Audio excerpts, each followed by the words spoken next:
think you'd be hard pressed to find a merchandise planner who can or will do their job without Excel. Excel is a fabulous tool, but it is a tool. It's not a system or technology in that sense.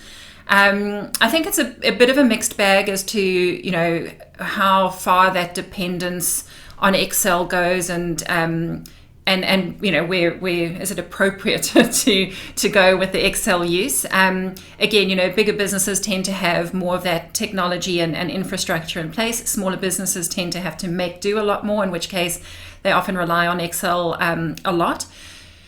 But I would say, it's heavy use even into some really big businesses, and that's well and good to a point. Excel has its merits. It's flexible and really great for ad hoc type things. But I guess it depends on data that's coming from somewhere else. Excel doesn't create the data. Excel holds the data and allows you to manipulate the data. The information has to come from somewhere else. It has to be collected somewhere else. And I think that, there's obviously technologies dedicated to that, and they're pretty key. I will say that probably some of that data is still quite lacking. Certainly lacking for merchandise planning purposes. It needs to contain the right metrics. It needs to be tracking the right things. It needs to be complete. It needs to be accessible.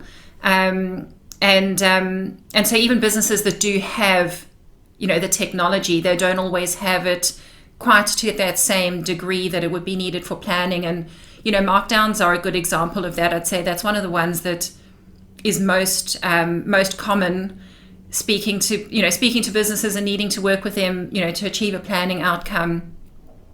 And then you'll often find that they don't have that markdown information captured really well and tracked really well, or they don't have historic information on closing stock positions. And so when you want to access the data to use an Excel, even if they didn't have all the planning suite, sometimes there are holes and gaps. So that's a challenge for sure. So